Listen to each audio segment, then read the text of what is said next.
Getting set up. Good night, good night, good night. Welcome to Fatherhood Talks, the live conversation of fathers. This is the Fatherhood Think Tank, where we bring topics to the floor.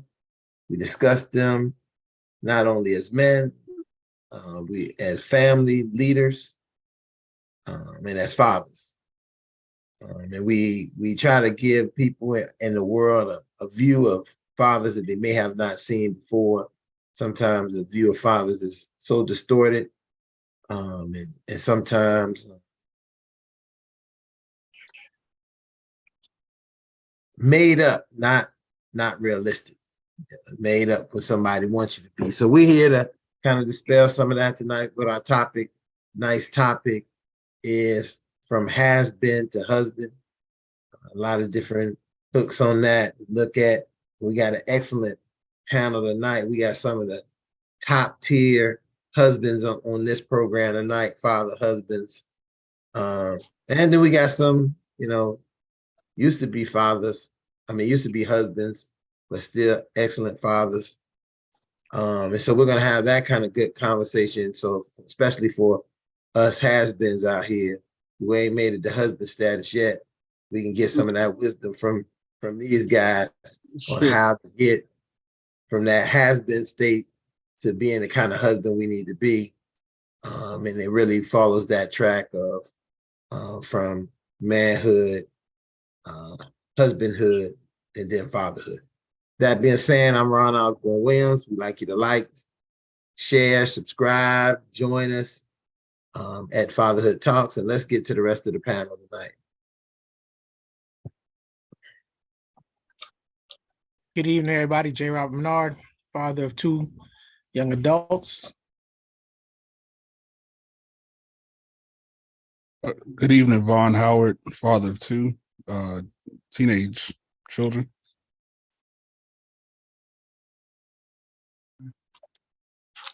Good evening, Elder Thomas Alberry, father of two grown kids and 7 grandkids. Mm. Good evening, gentlemen. My name is Lionel Lightborn. I'm a father to a tribe of 7 young adults, 4 young men, 3 young women, and 1 granddaughter. So it's always a pleasure to be here. Good evening, gentlemen. I'll try and talk fast. I got a grandbaby in my lap who's very active. I have 6 kids, 3 biologicals, 3 steps, and grandbaby, and 1 grandbaby in the oven.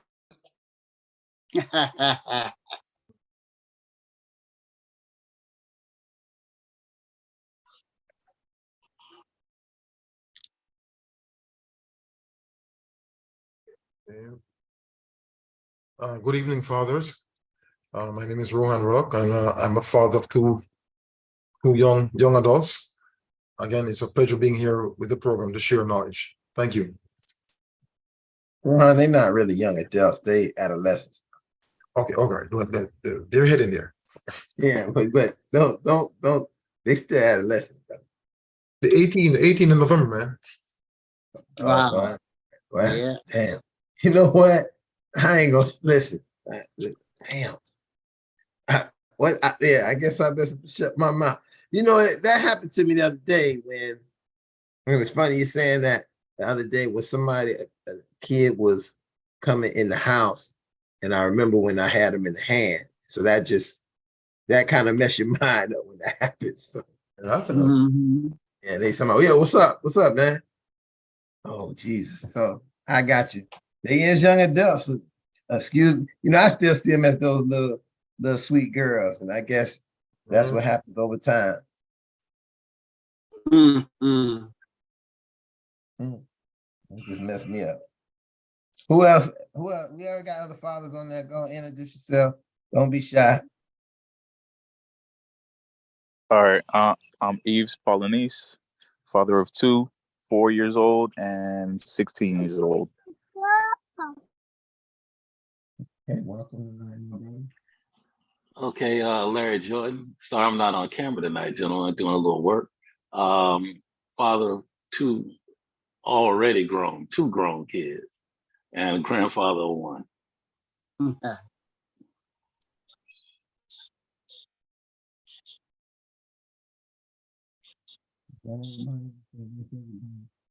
All right, so gentlemen, let's jump right into this. And I really would, hand the floor over to you fathers who are married, who have your beautiful wives, and that you are at this point of, I'll tell you, sometimes you get shocked about anything. I just found out today that my niece, again, another one of these creatures you hold in your hand, that she married and got a husband. I didn't know anything about it. I just found that out today, and that lets you know how fast the world go. But everybody got to live their life in a new way, man. So it's wonderful to say that. So where's the husbands at? What y'all got to tell us about before y'all with these husbands, and what was you doing, and how did you get to be the kind of husband that you are now? That's probably the question.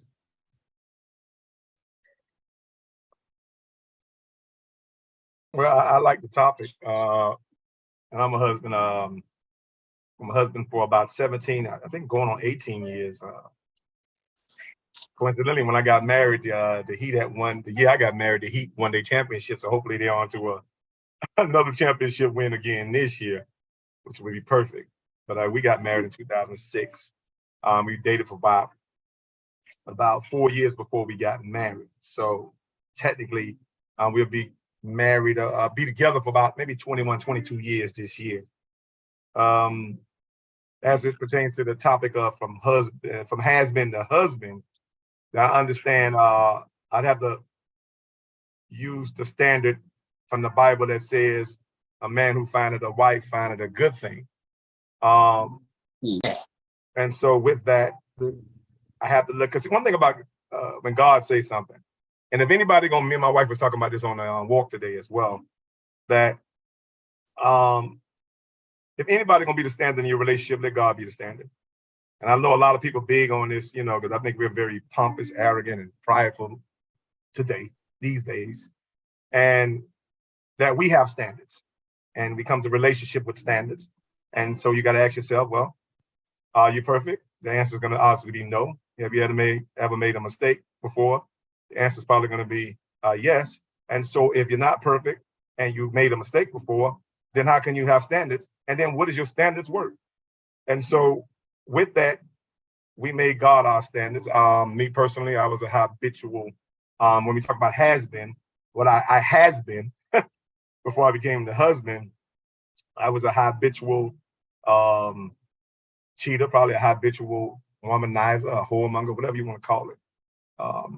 I wasn't my best me. And just because you have a right to something, because I was single and ready to mingle and stuff like that, whatever goes along with that, you can still have a right to something that can be wrong. I function in the fullness of my male privilege. And because of that, I stopped seeing women like God created them for us to see them. And so after their purpose disappeared, and then I did it so long, I wasn't even able to see their pain anymore. You understand? And so the first thing to go with devaluing a woman or even understanding that the reason that woman's created for you is because you lose the purpose first. That's the first thing.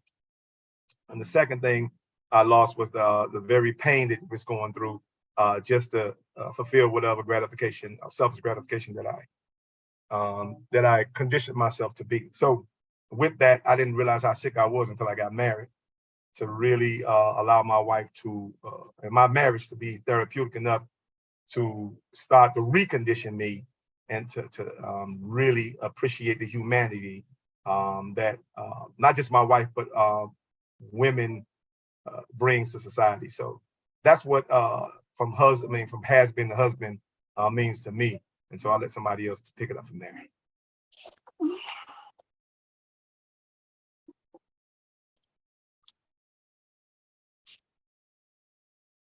Come on, husbands, don't be shy.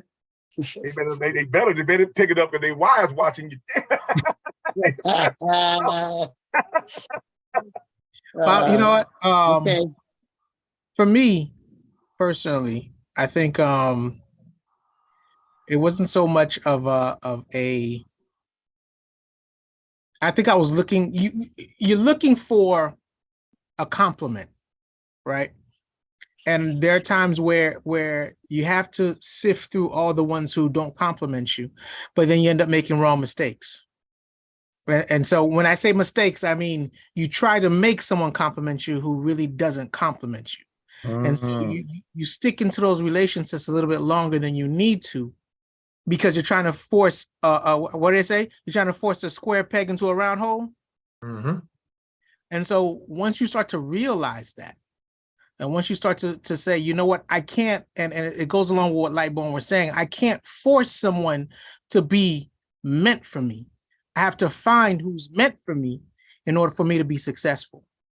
And I think it's a journey that a lot of times that, you know, you kind of lose that purpose on the way, because if you're not, how can I say that? If you're not going to be steadfast to it, if you're not going to be committed to it, you then forget your purpose of dating, and then you just start to date. And I think that's where you start, like Lightborn said, I think that's where a lot of people start losing the purpose of what you're doing. And I think once you start to regain that purpose again, you start to realize what it is that you need. And once you start to realize what you need, you start to understand everything else is a waste of time. And what I mean by that is, I don't think there's any relationship that I was ever in that wasted my time. I learned from every single one of them. But I think before getting into a relationship, I was able to weed out the ones that weren't worthy of that time to be called a relationship. You see what I'm saying? And so once you start to do that, I think, and you start to really understand who you are as a person, because a lot of times it's understanding who you are as a person before you can even find something in somebody else. And so once you're able to find who you are as a person, you're able to really, really dig through and find that match that's meant to be for you.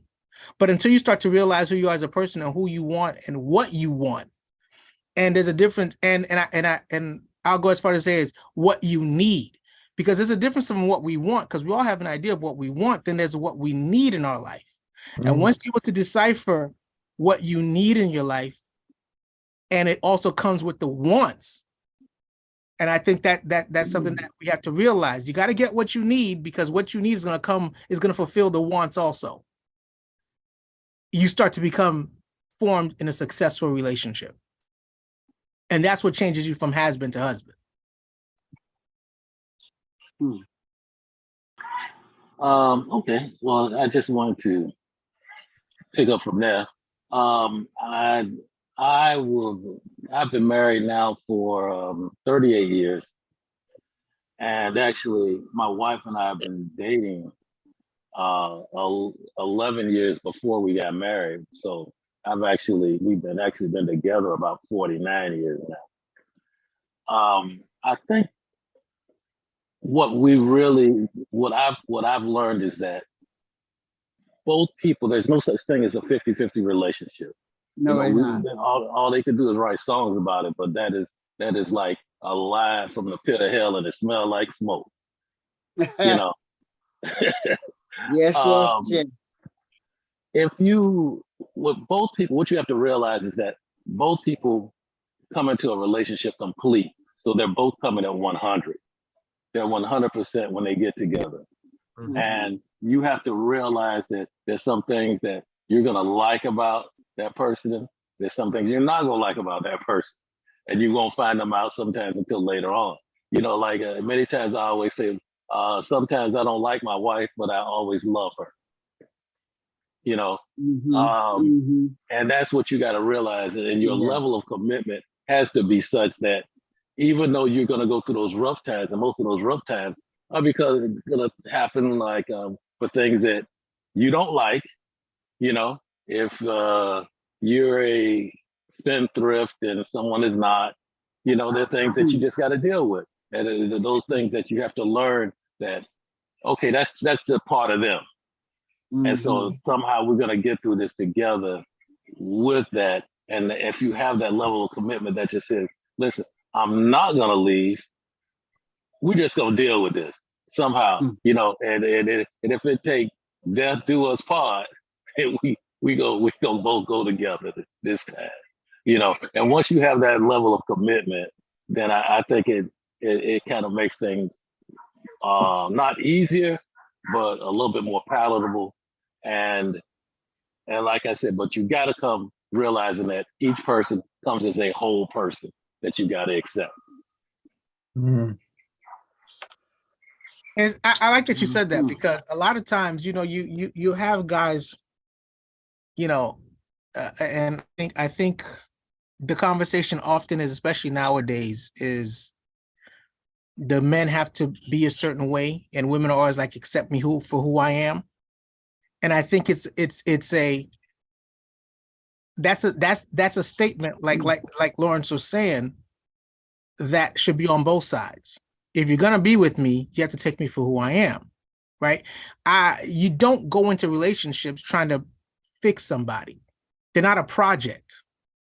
And a lot of times people go in relationships, I feel, that are unsuccessful, it's because the first thing they're doing is trying to fix the other person, when you should always be fixing yourself and working on yourself, however that looks.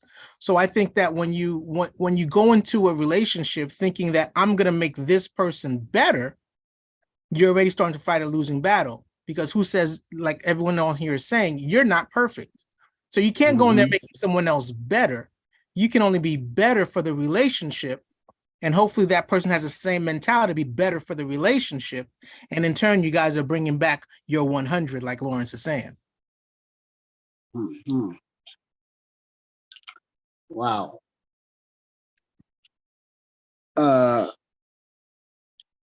This is a longer. I've been married almost 49 years. This June will be 49 years for my wife. And we got engaged when I was in the Army at the time. And I just finished basic. I came home and I had a talk with her, and about being married, and she said yes. And then we went down to her mom and dad, and we got a talk for almost 4.5 hours from her dad. He went from point A to point Z on everything dealing with marriage, relationship. And after that, we got married, and we moved.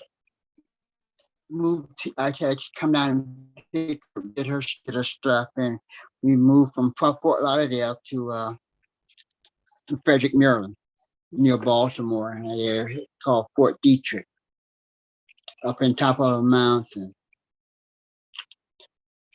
And yes, like you said, you can't bring just 50-50. People used to say that a lot. But if you don't bring your whole self into the marriage, willing to give it all, then you're gonna fail. It will happen. And one of the biggest things with us, especially is communication.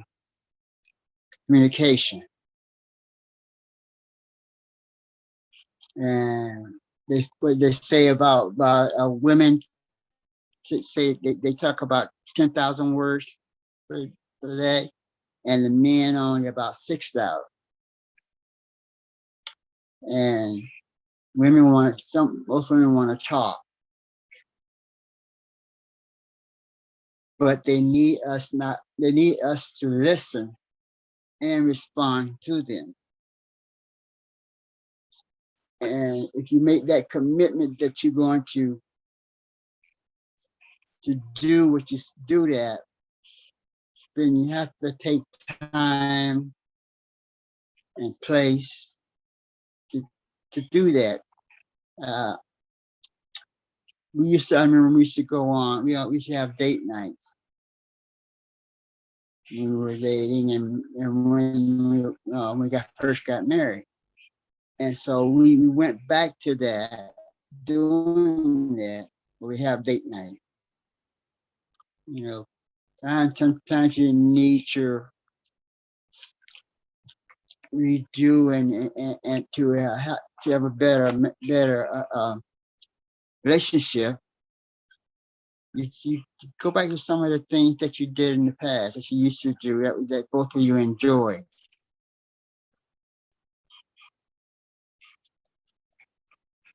And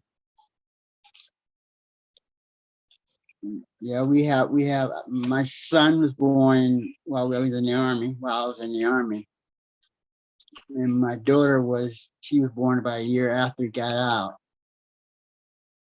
And when kids come, there has to be some adjustments made that we husband have to help out with the babies, and also be there and realize that things may not be the same way they were before, especially and want to say as far as having sex, meaning I'm making up because you may want to, but she don't, but she's feeling tired because of the kids and for other things that she's doing. And so we have to understand that. And go ahead. No, I appreciate everything you were saying, because I started to reflect on myself when I met my wife. And I make it a habit not to put rules on relationships or anybody else's relationship for that matter. I'm like, because rules, you're gonna set yourself up. I mean, people are big, no rule, whatever. And I'm like, I was under the complete understanding for where I may have been ignorant. I wasn't ignorant in the area and understanding that I was more gangster than I was gentleman. And so she had to understand that she was getting more of a gangster than she was a gentleman. And if we was gonna love each other, then if that love was real, it would get me from gangster to gentleman. And so the greatest intimacy gave birth to the intelligence that I couldn't see and couldn't be without her. And so with that, I didn't allow anybody to put any rules on me and all these different rules of relationships and crap that you hear people trying to sell books and CDs from. You got to be, and I can appreciate positivity, but practicality will take you a long way. Because what you're going to do when the positivity run out? You understand? We had to learn how to fight. We had to learn how to fight with each other until we learned how to fight for each other. And because you're going to find out when you never have fights, and then when you finally have a fight and your relationship can't survive that fight, what good was the damn rules anyway? And so with that, anything you do should be real, but do it with your authentic self. Y'all should be two authentic people. If you're going to be two wholes, 200% into the relationship to make 200, you get a baby, that's the third 100. You understand? But anybody, and this what was so funny to me, this revelation I just got, very funny. God got a very good sense of humor. God said, well, people who bring 50% to relationship, leave the other 50% for the side piece. Oh. And so that's a spare tire mentality you hear. You understand? Because people always want to cover their bets. And so this is where, and probably why the motive for that 50%, because everybody want to have an out. Everybody want to have an alternative options, but you got to understand marriage is not an option, it's an objective. You understand? And when you have an objective, there is no options. And so you don't come in thinking there's an option, because how could you ever give your life to somebody or give your life for somebody when you got another option, which means you're probably more likely to sacrifice a life than you are to give your life for that particular relationship, so you wouldn't worth it in the first place. And so that 50% bring that 50%. That's just a side piece mentality. That just birthed out of somebody who you used to having spare tires, and that's how they want to treat their marriage anyway. They didn't plan on being in it long. As soon as things go south, they're going north. And so that's probably where that was birthed out. But again, we got to call some stuff, reshape some narrative, and defend the great things and the most integrity things in our community that preserves our community, that makes us better people and human beings. Yeah, I think one thing you said that sticks out, and I've heard it several times other places, is when the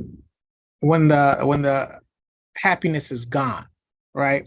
And I'm not gonna say the happiness is gone. I'm gonna say happiness. I'd rather say happiness because happiness is different than joy, and a lot of people have to understand that happiness is different than joy, right? Happiness is a fleeting thing. I'm happy because I got me some new shoes. Now I got the new shoes, I'm done, right?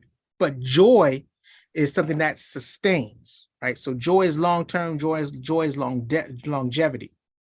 So I think that the key to dealing with your relationship is to find the basis of joy for both of you, so that when the happiness is gone, you remember the joy that you guys have for each other, and you can fight through the hard times. And I think it's a matter of learning each other, one, learning yourself, two, and I'm gonna keep saying this, you got to learn yourself, because until you learn yourself, it's going to be hard to explain how you are to someone else if you don't even know how you are, right? Because sometimes someone has to understand where you're coming from, and you got to be able to tell them where you're coming from, because things hit differently, especially when you're dealing with two separate people who grew up in two different households, who come from two different backgrounds, even if you are the same culture.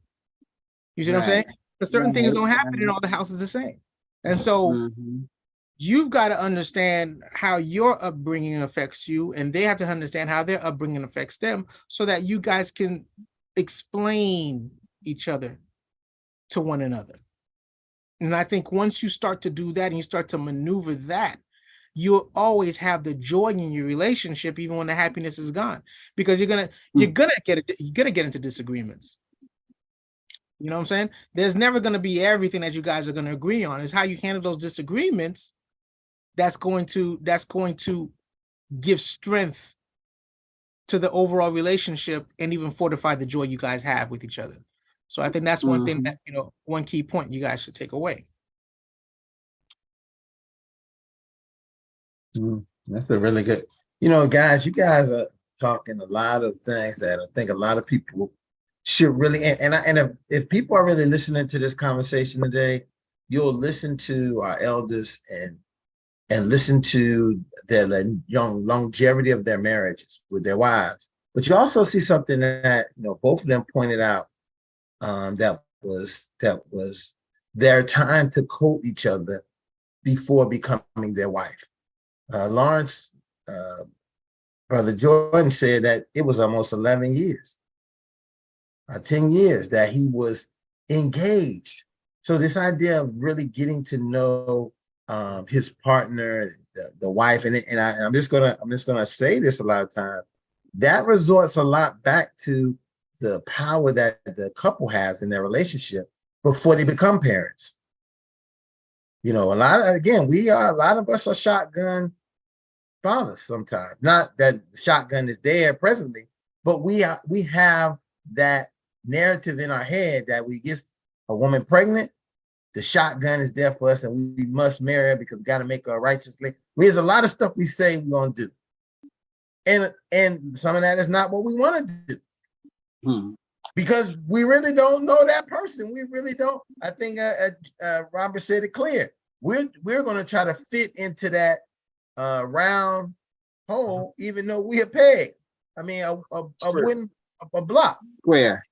We're going to try to fit in there because we are very concerned about how, as much as we hear the concern about dads not caring and being deadbeats and this and that. I think that many often really do care about stepping up and being responsible for what they need to do. Sometimes to the detriment that it doesn't work out later on in those relationships, and it really then somehow hurts the kids. But I really want to just point out about having the time to really develop, and even in listen, I'm not just talking in that instance. Also, for some of us, I think Lightborn said a very important thing is when you shop around, when you move around, you begin to really find out what you want, what you don't want. So you start not making certain mistakes and getting involved with relationships that you begin to say, I think that the divorce fathers on here can definitely say to themselves, they know from that last marriage what they didn't want in their next marriage. And what they don't want and what they don't want to do and what they want to do different. I mean, I think that's just a process of ending something and starting something new, and so it's something as I listen to the conversation, this is some real gems for men who are out there who are thinking about, how do I be this kind of dad, husband, and how do I do these things? And these are some real good gems we're giving tonight, gentlemen. So thank you. You know what, Ron? I think J. Rob said something as it pertains to, and I'm gonna dedicate this comment to Ed Teeny. We'll have to weed him out, but I know he didn't listen. He said something that triggered something in me with my wife. I think I had to condition myself so much in what I wanted, and this is where we got to be careful. It's a very dangerous thing, and it's very unconscious. It's a very unconscious danger, because I was so conditioned to what I want, right? By the time it's like I almost forgot what I need. That's what my wife woke up in me. I mean, she literally woke that up in me. And so I'm so conditioned for her. And this is why I probably dated her for 4 years, because I was still chasing what I wanted. You understand? So I kept at friend distance, and so I can still have those, those privileges and excuses to, to be what I wanted to be. But I never, and she didn't put my foot to the fire because she really would have had the right to leave in the first or the second year. You understand? To tolerate just simply dating under the confines of being single, and so I can exercise those particular liberties. I ain't got to tell you guys what I'm talking about, because you know what I'm talking about. But I had almost got so addicted to what I want, I forgot what I need, and she woke that need up in me, and that's what made me a better person, a stronger man, and to be honest with you, a more wiser man. I was a very intelligent man when she met me, but I didn't become a wiser man until I met my wife. And so that's what you gain. And I'm gonna be honest with you, when the Bible say, man who founded a wife founded a good thing, those are some of the good things that I'm actually talking about, because you hear that, but you don't see the real science of it. What are those good things? Your intelligence increase, your integrity increases. You may not think it does, but it does. And I'm gonna be honest with you, I don't think you can have the level of intelligence and integrity without that woman. If you don't believe me, ask any man, and he would tell you how the level of his integrity, and even a cheap man will tell you how the level of his integrity and intelligence went to another level just on that marriage alone. So that finding a good wife, finding a good thing is very true, very scientifically true. All you have to do is do the research. And hey, I dedicate that again to you, Ed Cheney. Shoot the ball to you, baby. Oh man. Let's see, I got married when I was 23 years old. And I was married to her for 31 years before she passed away.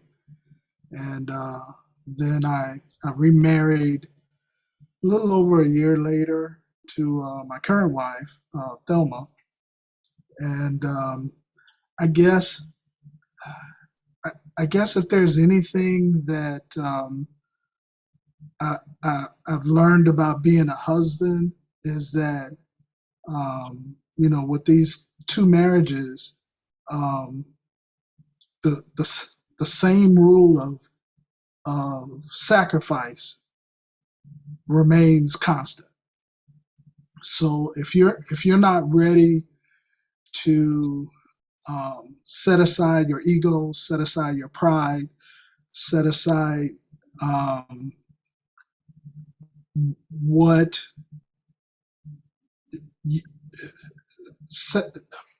am I trying to say? I'm trying to say, if you're not willing to set aside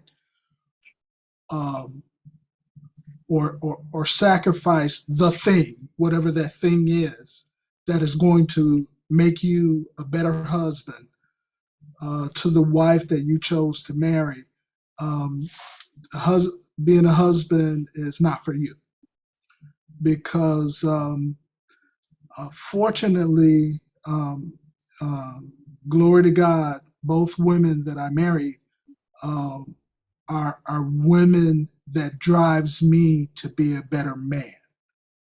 So I'm thinking, had I not married a woman that could care less about me being a better man, it would not have been a successful marriage. But the women that I did marry drives me to be a better man. And so that drive is ultimately sacrifice. And what I mean by sacrifice, not sacrificing your manhood, not sacrificing who you are as a person, but when you come to the table, you are not going to get everything that you want, and your spouse is not going to get everything that they want. And if you're not willing to come to the table and say, "Hey, listen, I will compromise on this issue for the sake of who you are as a person," and if it doesn't diminish me, who I am as a person, then I will gladly make the sacrifice, because I chose you, and I want you to be the best person that you can be, while you make me the best person that I can be. So I guess what I would suggest to any person that is desiring to be a husband, any man that's desiring to be a husband, that you have to be willing to make the sacrifice and never allow the problem of pride to usurp the relationship. I think I said that right. Brother Lightborn, you might have to interpret that for me. No, I think that you said it. Listen, what I heard you say was very clear, and I hope that people were listening to that message. I think it's and I and it's funny because as I listen to you think, I think about when I first met you. When I first met you, and I met you through your wife, and I think that one of those things is that it was very clear what you wanted and what she wanted, and I think that's important. I think that's the big part of important of us getting in relationship, having the right kind of relationship, is really us knowing what we want. A lot of people are doing things not because they want them, because other people think they should. Let's say you go to your parents and say, "Oh, I'm getting married," right? Elder Thomas said when they went to go tell the parents that they were getting married, the people sit them down for 4 hours. And they wasn't talking about wedding dresses and who's going to be at the reception or none of that. They was talking about serious relational concerns that have to say, you guys really are seriously thinking about getting married. You have to really look at why first you individually want to get married, and then why do you want to get married to each other? And people not thinking about that. They just thinking about, oh, I'm gonna have the greatest dress. Oh, we're gonna have 16 bridesmaids, 16 men in the wedding, and we're gonna have a big cake, a long dress. We're gonna put it on Instagram and we're gonna do the little Beyonce dance afterwards, all of those things. But the question is, are they focusing on this relationship? And as the man in this relationship who has the privilege to do so, what is our push on that? Are we really pushing to say, hey, what are we really doing? And women will say, yeah, I want to get married. Yes. But they will think about it later or they'll think about it with you if you push. I remember this wonderful scene from A Different World. The best scene, if you talk about the most memorable scene in A Different World, is when I forget her name, was getting married to the guy. Whitney Gilbert. Dwayne and Whitley, yeah. Whitley was getting married to the dude, and she wanted to get married to him, but she really didn't want to get married to him. And it took Dwayne to come to that wedding to say, no, baby, don't marry him. You really want to be with me. Now, people look at that being scandalous, or like at the wedding when they say, if anybody have any objections, you know, everybody look around. But sometimes you have to, you might really need that. You know, you might really need that reminder that this is not, who wants to go into something half-assed? But Ron, you know what? I think we all can say we've been to a wedding one time where you're looking at two people up front and you're like, I don't even know why they're going through this mess. Exactly. The way they were dating, ain't no way this marriage is gonna last. You know what I'm saying? But they still go through with it. And I think it's just the idea. Sometimes people fall in love with the idea of being married, than the actual marriage itself. And so once all that fanfare is gone, and now you're like, yo, I went from, you know, dating you to now being with you 24/7, it's a different story. Yeah. I think a lot of people understood what their marriage was worth and when COVID hit. Because when everything shut down, I had no choice but to be face to face with you for at least 2 weeks straight. Wake up, sleep, wake up, see you all day long. And is this the relationship that I really want to be in? And a lot of times you found a lot of people broke up after COVID. Because your relationship was put in your face. Say it again? If we're gonna, and the thing about it is we're gonna change the narrative in our culture, because I think that's the usual narrative. I think, and this even applies to our children. We will make a big deal out of them being too young to be married, but we won't make a big deal about them being too young to have sex. You understand? And then we'll throw innuendos out there like, oh yeah, you know, you got to live a little bit. You understand? And not understanding what living a little is and how much promiscuity, what they call it, promiscuity, is involved in that. And then how the impact of promiscuity and the levels of lust that comes along with it. You understand? And so now you're addicted to the euphoria of being single, because here you are, and then there's a certain insanity goes along with it, because here it is, I gotta have sex with 10 different women to get the same result. Sometimes I even get with my hand. You understand? So with that, there's a level of insanity that we actually feed into and that we cultivate, not just in Black culture, but in society as a whole, that we make the wrong things right and the right things wrong. And so we don't push people towards the right things. I'm like, no, if that marriage have a chance of saving you from my, if it's the monogamy, that's the only monogamy that's gonna help you fight years of promiscuity, give that thing a chance. Because it may be the only therapy that you got, because you could be cultivating something you don't know nothing about. And next thing you know, you're caught up in some type of rape, some type of molestation and stuff like that. And so it's the real issue that we have to talk about. I don't have to tell you, because we see it on TV every day with well-to-do people, responsible people, pillars of our society getting caught up in sex scandals with kids in school, whether they teach us, just stuff like that. Donald Trump just got caught up, but anyway. I had to throw that in. Anyway, and he's the president. And so I'm saying that you can have years of cultivating something, because people, and this is the thing, we promote negativity as freedom and positivity as bondage. This is what we do. I don't think we even know that we do it. And so we put so much fear into commitment. You understand? Which speaks back to Tini's point of sacrifice. Are you willing to sacrifice that hoe in you? You understand? And stop turning other people. Because guess what? A hoe can only infect and recruit more hoes. Hey, you understand? But it's true. And so you sitting around here, and the first thing we do is try to put it on a woman. I'm like, no, she only transformed to accommodate what you are. You understand? And so, well, that's another topic within itself. But that's just the stuff I'm saying. If we're going to really reshape this narrative, we got to either reshape all of it or none of it.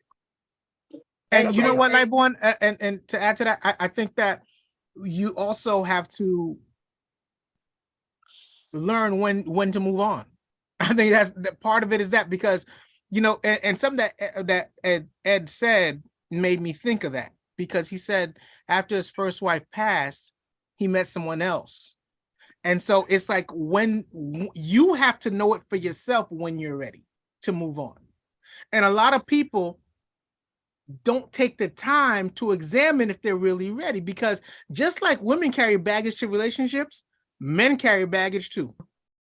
And until you can address that baggage on your own, don't bring it to somebody else. Just like we don't expect the women to bring it to us and we tell them, keep your baggage where it is, you can't infect that relationship with your baggage.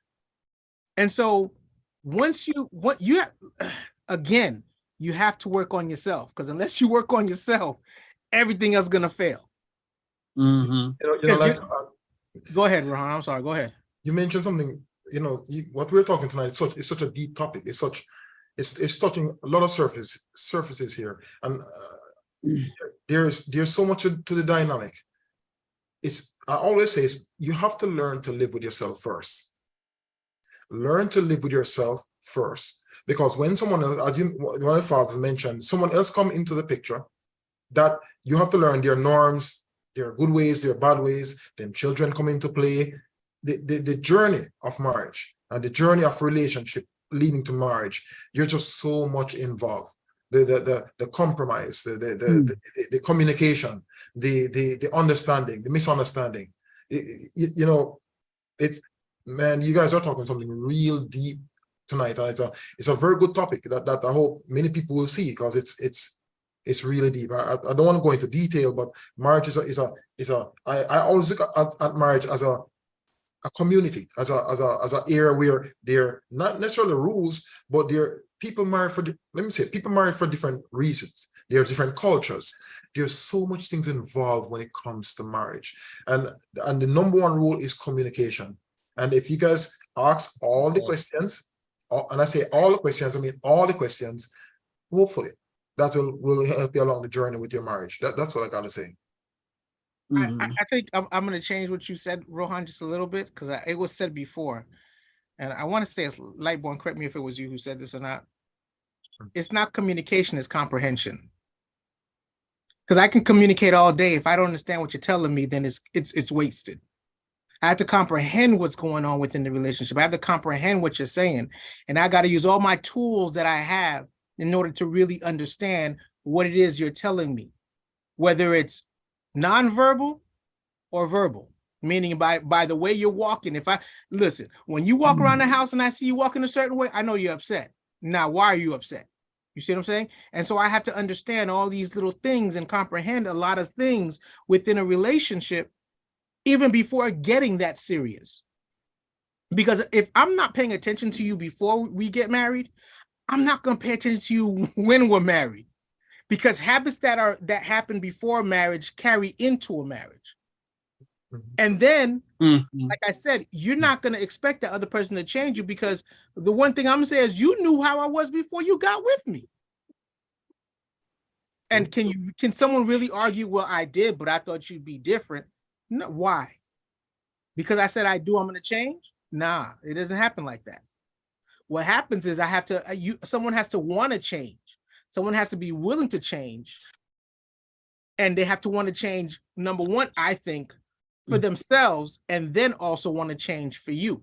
Because if they only want to change for you, they're going to go back to the way they were, because they're not thinking to change for themselves.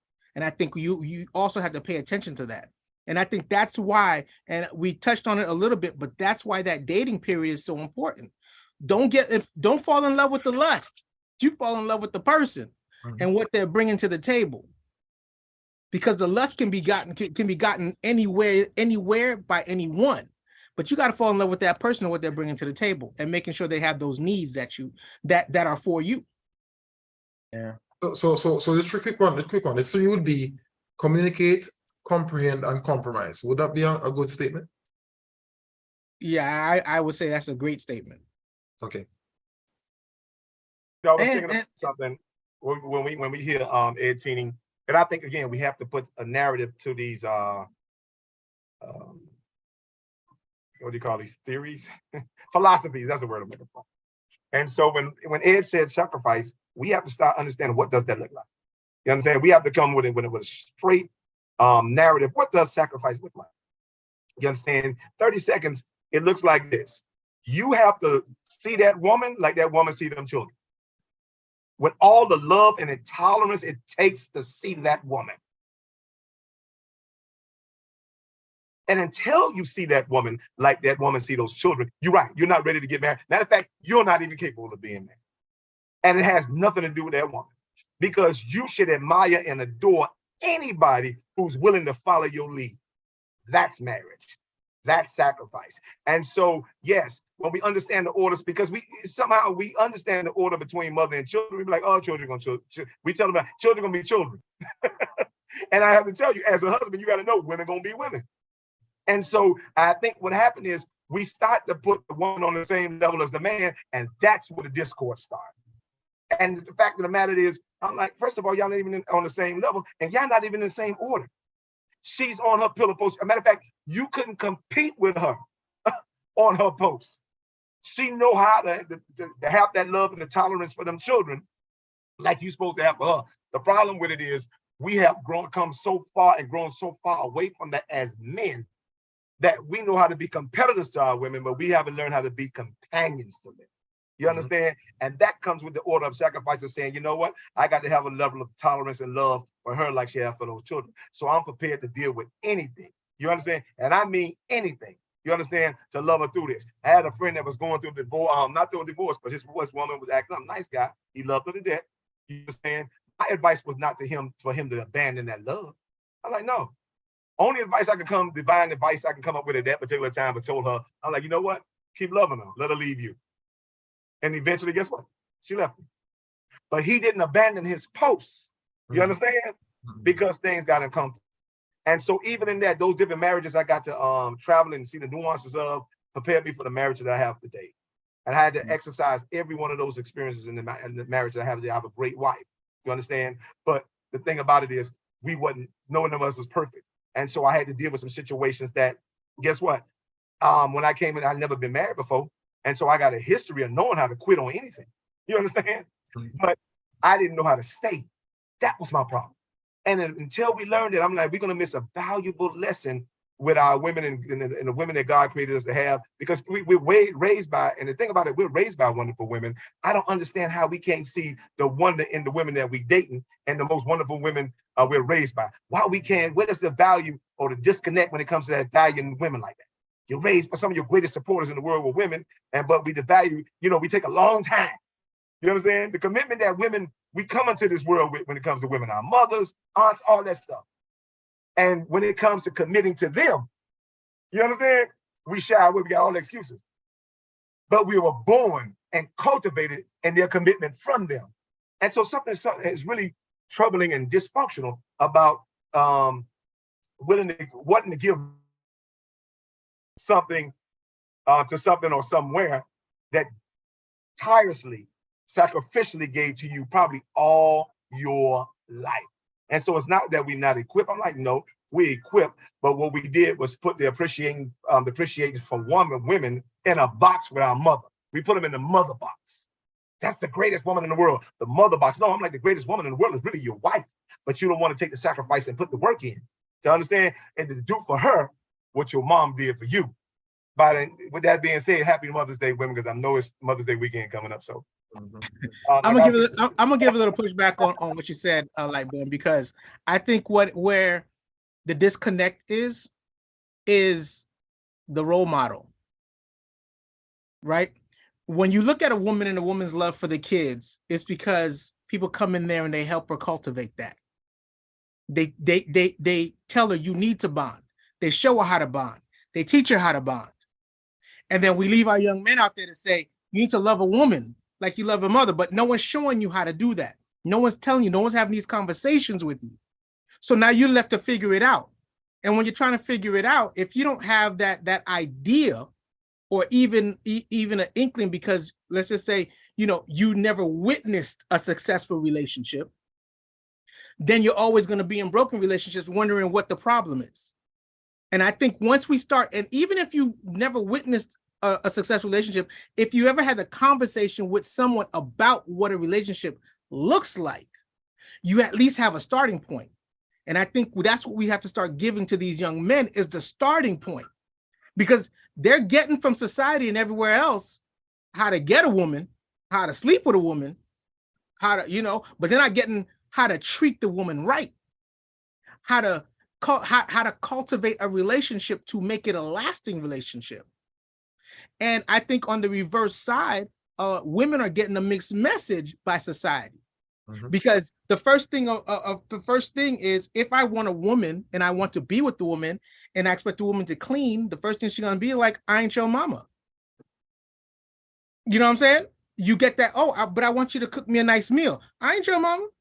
So it's about teaching that man and that woman not so much about what their roles are, but what their responsibilities are to each other. Because if you care about me, you'll at least cook me one meal and you won't think you're my mom. You see what I'm saying? And if I care about you, I'm going to treat you a certain way with the respect and love that I'm going to give you, but doesn't make me a mama's boy. And I think once you start teaching them and like you like to say, you reframe the narrative, it changes the way you're going to be in a relationship and how both sides are going to work with each other. And that's where it comes back to Ed Tinney with the sacrifice. You know, as you mentioned that, and you know, if 99% of people were to be straight up, I mean straight up, just tell it as it is. Most relationships will be easier to understand. It doesn't mean it's going to work out, but just say what your expectations are. What you tell me what your expectations are. If you have rules. If you have rules in a relationship, take the book out right now and say, listen, this is the rule for a relationship. Say it up front. Give the person the opportunity to understand how you look at relationship and the rules, if any, apply. Because 90% of the time, the boat should not sail and then the rules are being presented. It should be presented prior to the boat sailing. And that's where many of us, men and women, need to be just honest. Just be straight up honest. It may not work, but honesty. Well, Rohan, let me, because I was kind of going there when Lightborn was saying that Gene and you spoke, but it comes back to a fundamental thing. You're saying, hey, you guys are kind of talking about what people need to do, but one of the major parts is we're looking at a society of people who don't know what they want to do. And so, listen, I don't know if you, the law, listen, big thing happened. A lady from the Griot, speaking of Van Zet, and she was saying she went and dated a guy who drove a bus. He got to own the bus, right? And what came out of that is, if you really, based on our conversation, is she wants the man, but she wants the man that someone has made up for her, not the one she wants for herself.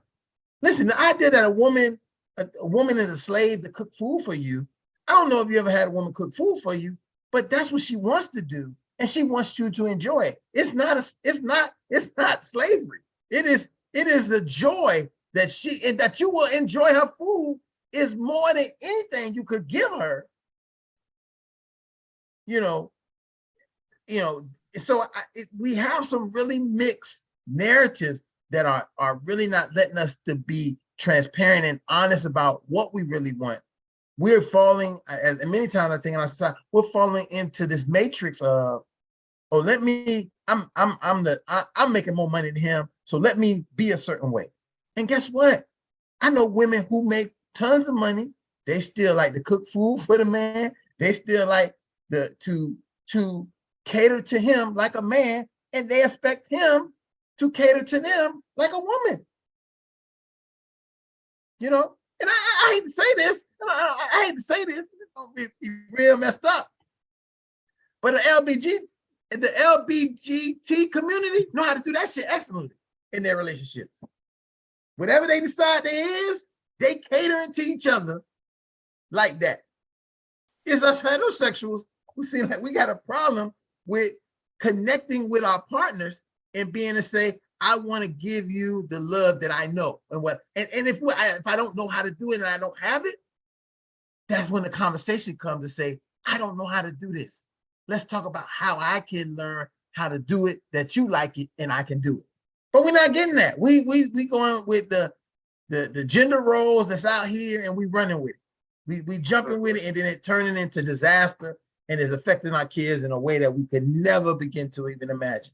Because everything that our kids see, that's their learned behavior for what they do. We can talk 1,000 hours to them about what we want them to do it, how we think they should do it, but the best way they learn is about what they see us do. And that's what they're gonna do. But Ron, what you just spoke of, then you're talking about obligation versus appreciation. My wife always talk about you, and I think you're talking about Ebony K. Ebony K, what she don't realize is this. I think because she is an attorney, she's a very successful woman. But what she don't realize is, yes, your success is good enough for a relationship. And so, yes, you have all kinds of relationship in your successful world that builds your success and the woman that you are professionally, right? But when it comes to personally, you understand? Then you're talking about companionship. Yes, you can buy relationships, but you got to earn a companionship, baby. And if she don't understand, see the difference, I said, you don't understand and nuance that, because at the end of the day, you're going to always have obligation versus appreciation. And then you're going to wonder why you're failing, because you're trying to get obligation. You're trying to get appreciation using obligation tools.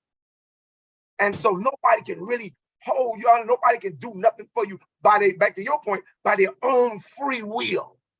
I'm inspired. So, gentlemen, let me add. You understand? And that's the difference between, I'm like, so no, nobody should ever need a person to have to intimidate. I'm like, no, you inspire in the companionship. You don't intimidate. Now that may work in a relationship, in your professional relationships, but when it comes to your companionship, it's almost inspiration over intimidation. I'm sorry, go ahead, Ed. Oh, I was just going to add, one of the things that I think helped both my marriages be successful is, with the first marriage, we had premarital counseling. And I thank God for that, because I was so young. We were both young, both very young. But what the premarital counseling did was, that pastor helped us recognize that we both had baggage. And during those counseling sessions, I had a chance to peek into her baggage. She had a chance to peek into my baggage. And we got a chance to see, okay, am I going to continue with this marriage, recognizing the baggage that she's carrying and vice versa? So we went into our marriage at least knowing, partially, you can't reveal it all, but partially what each other was bringing into this marriage. And it was not insurmountable enough for me to say, well, I'm not going to marry this woman. And vice versa. She chose to marry me. And I did the same thing, with my second wife, made sure we had premarital counseling. So what that did, in my opinion, it gave an advantage over others who have chosen to just get married all willy-nilly. Because if you don't have the wherewithal to be able to understand what somebody is bringing to the table, good, bad, or otherwise, if you don't have that capacity to be able to, recognize and say, hey, this is something I knew I was getting into, that's where the sacrifice comes from. Because then you get a chance to say, listen, I recognize this, and I'm not going to let this thing overcome, what we're building and about to build together. So I would recommend premarital counseling to anybody who is taking the time to choose a life partner, because that's a big deal. And plus, I believed in the sanctity of marriage so much so that was like a jewel that I didn't want to screw around with. And Ed, I support that 100%. And not only in reference to getting that, but get someone who is serious about it. Someone who is going to challenge you two individuals about this union. And some people look at this like, oh, you act like you don't want us to get married. And it's not that they don't want you to get married. They just want to really put you through the rigors to really question and interrogate you as individuals about things that you might have to do and go through to be in this relationship. And you see it as like, man, this man, and I've been that man many times in premarital that I've given to people. And people like, do you even want me to get married? And I said, it's not that if I want you to get married, I want you two individuals to be happy. And getting married might not be the thing to make you happy. It's about what you really need. And if you go to somebody and say, yeah, it's great, I think y'all doing good. When you see the red, this giant, the flag so big, it's laying on top of their head, they draped in red because the flags are so heavy. And the person just saying, yeah, I think you guys are gonna be good. You're gonna do this, and that's not good for people, because they'll take that professional and say, the professional said we're gonna be able to do it. Right. Ron, you mentioned something earlier about LGBTQ. And I only said that in reference to okay, because I use that, and I'm gonna tell you why I use that a lot. Yeah, because I'm seeing when it comes to parenting and it comes to relationships, because it's seen to be outside, an outside thing, the people really work on it really hard. They do their homework. They do stuff to fit, to be correct, right? Whereas we say, oh, we already know how to do it. I ain't gotta practice this. Well, to add to that, Ron, keep in mind with this sexual minority group that you're talking about, think about it. They tend to want to do things right all the time. Now, don't get me wrong, I have nothing against anyone who come to form a union to raise a child. But there are many groups, many folks who they are, because they're minority, they want to make sure that they are looked upon in a certain manner. In other words, they're going, whether it's male to male, female to female, or whichever the case may be, they're going to make the extra effort because they're already under the scrutiny of the society that they live in. So keep that in mind. They're more would be focused, or more, what the word I would use, they're more their incentive is to do good at every step they take. And maybe that is something we as heterosexuals should adopt, because we're sometimes kind of too comfortable in our sexual majority world that we live in, so to speak. And we as you say, we need to I've said this many times before, we need to do things that is right. Once we do things that's right, it's challenging, but we need to head for those goals. But Rohan, I'm gonna tell you something. What you're speaking about is not a gay man or a straight man issue. That's a human issue. Right. What I mean by a human issue is the fact that anytime somebody's deprived of something, they tend to work twice or three times as hard as the people who have access to it. Now, I don't have to tell you that because you're living in America. You understand? Right. And so they say familiarity breeds contempt.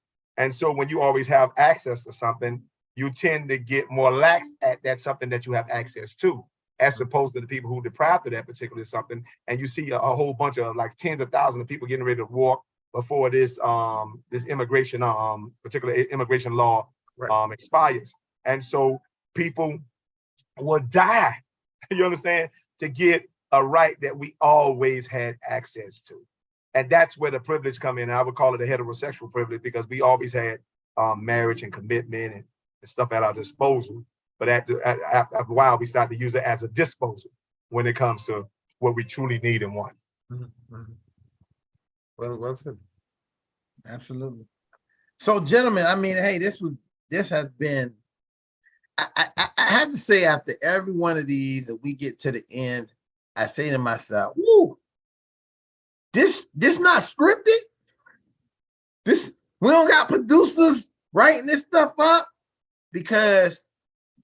And that's the part of it that's so real. And I think that as you're watching tonight, look, go back if you just rewatch it again, maybe you might have missed some things. Share it with somebody for them to watch because there's so much real conversation going on in this think tank for you to really think about things. And it's not script. It's not something that somebody's agenda or somebody's plan. It's just us fathers, different men, different stations, different classes, just talking about what we know and what we experience. And what more diverse way to get information than that way? We don't have an overemphasis in anything other than being fathers. That's it. Now, if you're against fathers and you don't think fathers is something, well, then right. This might be the place that you might want to listen double hard so you can maybe change your mind about fathers, because you might find out that what you thought was going on, how you felt a father, whatever you thought may not be true after you do some thinking about things said in the think tank. Ooh, did I use that? Ooh, is it like that? That's like Dr. Seuss. So again, I want to thank everybody on the panel. Thank you, husbands tonight for really taking the lead in this because guys, with your experience and what you viewing and how we see it, and it really helps us and helps people who are listening to tonight's show to kind of like start to think about this. And do I just get married because I think she's fine? Do I get married because there ain't nobody else to get married to? Do I get married because she's pregnant? Those are some crucial ideas to think about that we just do in our society. And it's more than about you when it comes down later on down the line. And your behavior, I think Lionel said this is a human thing that we do. We make a bad choice and later on find somebody else to take the fault. This is the way we are. We like that. I'll make a decision to do something and then later on say, oh, they fault because they made me do it or I was felt person to do it. And we do that very often when really, you can just say, no, I'm not doing it. It's not going to happen. I'm not interested. Or I have my precautions about how we're going to do this. But it's hard because that makes you the bad guy. That makes you, that makes you a lot of stuff. But I promise you, I'd rather be the bad guy up front every day than the bad guy later on, because the bad guy later on never get to tell his story. He always going to be the bad guy for the rest of his life. And Ron, you had one real quick. Do you get married because the lady asked you to get married? You want to add that to the list? Because that's another one of those pressures. Like, listen, because she keeps saying, man, I done had on the string for 11 years. That's how long. I'm gonna get married. No, listen. Sometimes you might need 11 years to make sure that she gonna get you and not to whore you. Maybe you want to be a one man whore. As I was gonna say earlier, when Lightborn was saying, you still trying to be a hoe. Well, being a hoe ain't bad if you just with your lady, you being her whore. Okay, now I'm getting out of control. Okay, I don't want to get too carried because I can start getting crazy and lose my professionalism of how this thing supposed to be going. But I'm just keeping it real. That's keeping it real. Yeah, I think that when you hear people talk about relationship sex, that's what women want. They want their man to be their man. They want him to be a dirt diggler. They want him to be that. They don't want him to be that. They don't want community penis. They want their own personal penis. So that's one of the big parts of it that we got to say and understand. Look, as I said, thanks everybody. Join us tomorrow night for the private fatherhood talks. meeting on Zoom. If you need to know how to get there, just look down in the comments. You will see the login to it. If you are there, join our app if you want to get the information about where we are, what we're doing, how things is operating, and just to connect with anybody who might be on the panel, might have some further things to talk about. Other than that, I want to say thanks to everybody. And Father, repeat after me. I am. I am. I am. I am. I am a man of honor. I am. a man of honor. I say I am. I am. I am.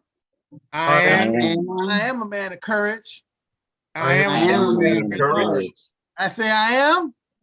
I am. I am. I am. I am a man of respect. I am a man of respect. I say that I am. I am. Say that you are. You are. Say that we are. We are. Championship. Yep. Yeah, LJ, I had to get this one for you because I know you can't Yeah, get there you go. on. Look, he looking muscular and everything. Yeah, Hey, hold up there. Hold up. Hey, I'm gonna give it to Elder Thomas. He Mr. Big. Yeah. That's right. And let me throw this out before we leave here tonight. I should have said it earlier, but I watched this show with Kerry Washington and Lindo. Can't think of the first name. Elroy Lindo. Yeah. Delroy Lindo. I would say, fathers, watch this. Look at it. It's a little bit hard, but it's for me it was hard to watch. But watch it, and I think it's a very powerful example of how fathers may not be there in the beginning, but it don't mean they stop being your father, and they can give you something later on in life. So I just throw that out there because that's always huh? Is it a movie? Is it a movie or series? TV series called Okay. Unlocked, I think it's called. Okay, it's a series. Okay. Yeah. Just look up that. I'm sorry, I don't know the name of it, but listen, I'm just throwing it out there. I thought it was a good example because a lot of times we get stuck up on. I'm not with my children right now when they're young, but they will still be your children when they get old. And what you didn't give them when they was young, you might have the skills to give it to them now since they're adults. So I say that and I close out and say good night. All right, good night. All All right, fellas. Have a good one. Have a great one, gentlemen. All right. All right, have a Good night, man. Take care.